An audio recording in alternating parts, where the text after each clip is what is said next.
바울의 1차 전도 여행 중에 오늘 이 말씀은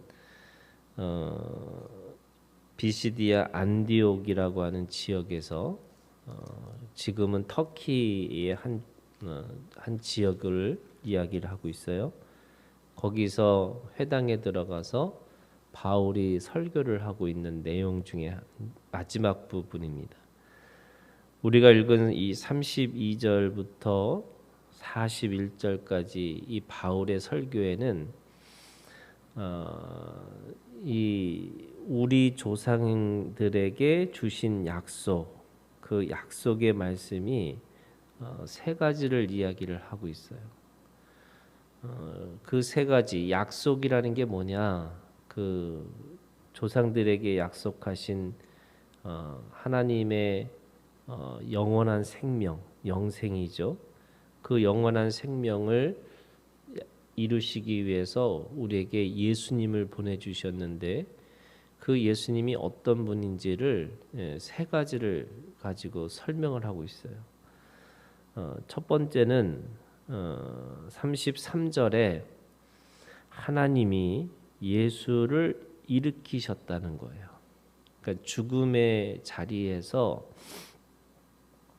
예수님을 일으키셔서 모든 사람들에게 하나님의 아들로 불러주시는 은혜를 그 조상들의 약속을 따라서 지금 듣고 있는 모든 사람들에게 그 예수를 믿으라고 얘기하고 있는 거죠.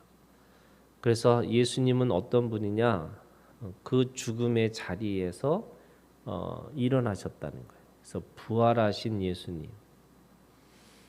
근데 성경에 보면은 죽은 자가 다시 부활하는 사건들이 있었습니다. 그 부활한 사건 속에서 두 번째가 이 예수님은 그 사람들과 또 다른다는 거죠.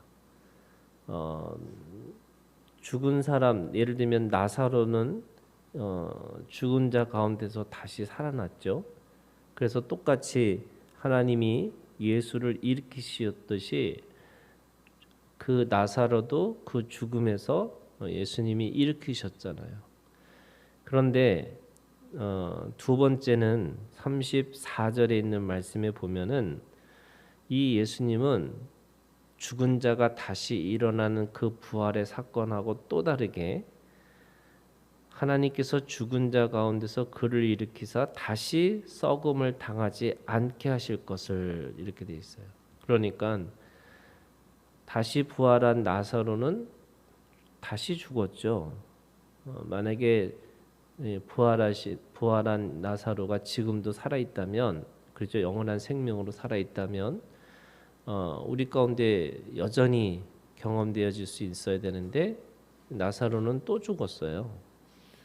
그런데 예수님은 그 죽음에서 다시 일어나셔서 부활하셨음에도 불구하고 영원히 썩지 않는 몸으로 지금도 영원히 살아계신 하나님으로 우리 가운데 계시다는 거예요.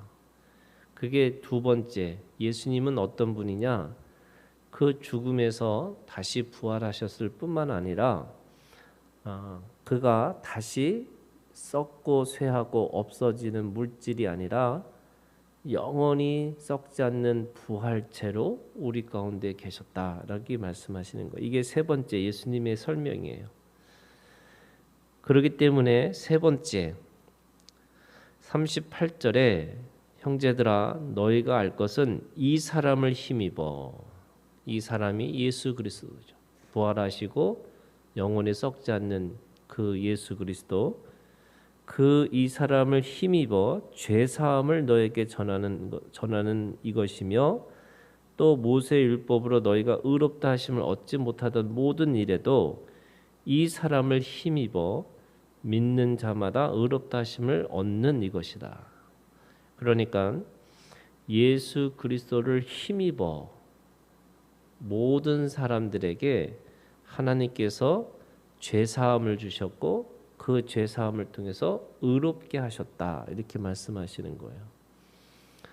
그런데 그 조상 32절에 조상들에게 주신 약속, 그 약속이 뭐냐면 말씀드렸어요.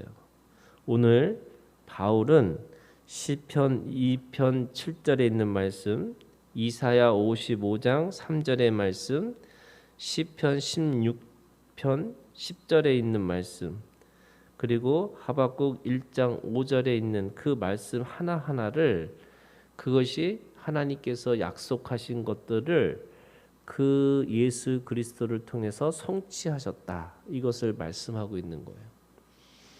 그러니까 이 비스디아 안디옥이라고 하는 회당에 들어가서 유대인들에게 당신들이 지금 읽고 있는 이 구약에 있는 말씀의 성취가 바로 죽음에서 일어나시고 영혼이 썩지 않으시면서 그 예수 그리스도를 힘입어서 이제는 우리가 의롭게 되어졌다, 그것이 우리가 구원받은 존재가 됐다, 이것을 말씀하고 있는 거예요. 그러면서 바울은 마지막으로 그 41절에 있는 말씀에 보면은, 보라, 멸시하는 사람들아, 너희는 놀라고 멸망하라. 내가 너희 때를 당하여 한 일을 행할 것이니 사람이 너에게 일러줄지라도 도무지 믿지 못할 일이라. 다시 말해서 믿음을 가지라는 거예요. 예수 그리스도를 힘입어서 그 죄사함을 받고 하나님 앞에 의롭다 하심을 받으라. 그것이 너희들이 지금 혹시 그 말씀을 듣고 불신하거나 또 그 말씀을 통해서 불평하거나 또 그 말씀을 통해서 그것이 어떤 이 불안한 마음으로 오는 것이 아니라 믿고 소망하고 사랑하는 존재로 살으라, 이거 얘기하고 있는 거예요. 그러니까 42절에 그 사람들이 듣고 나니까 다음 안식일에도 이 말씀을 하라, 이렇게 얘기한 거예요. 사람들이 놀라운 거죠.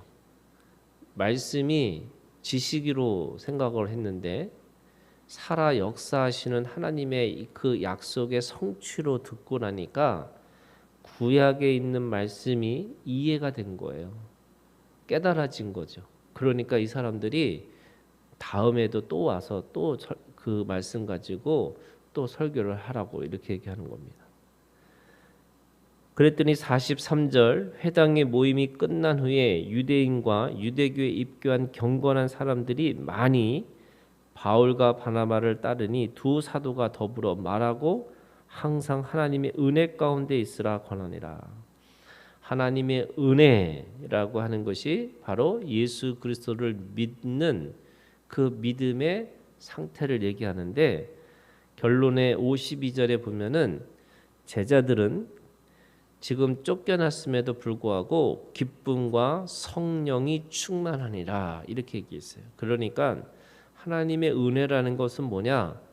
항상 기뻐하고, 그죠? 쉬지 말고 기도하고, 우리가 범사에 감사하라, 이것이에요. 근데 우리가 항상 범사에, 그리고 쉬지 말고, 이 말은 무슨 뜻이냐면 하나님 안에서, 예수 그리스도 안에서 기뻐하고 즐거워하고 또 기도하고 감사하는 삶으로 살으라는 거예요.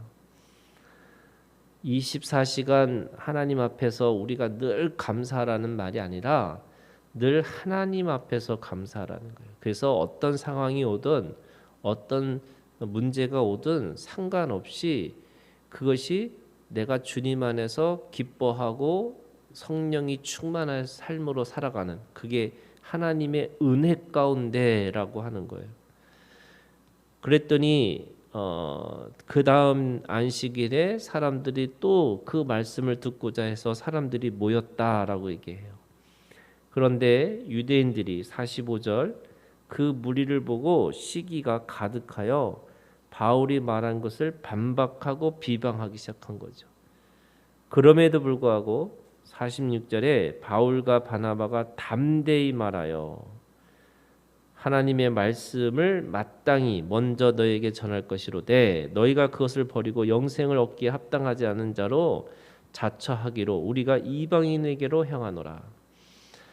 그 회당에서 말씀을 전한 이유는 그들도 여전히 유대인이 먼저고 헬라인이 나중이라고 생각했는데 왜 그런 일이 일어났냐?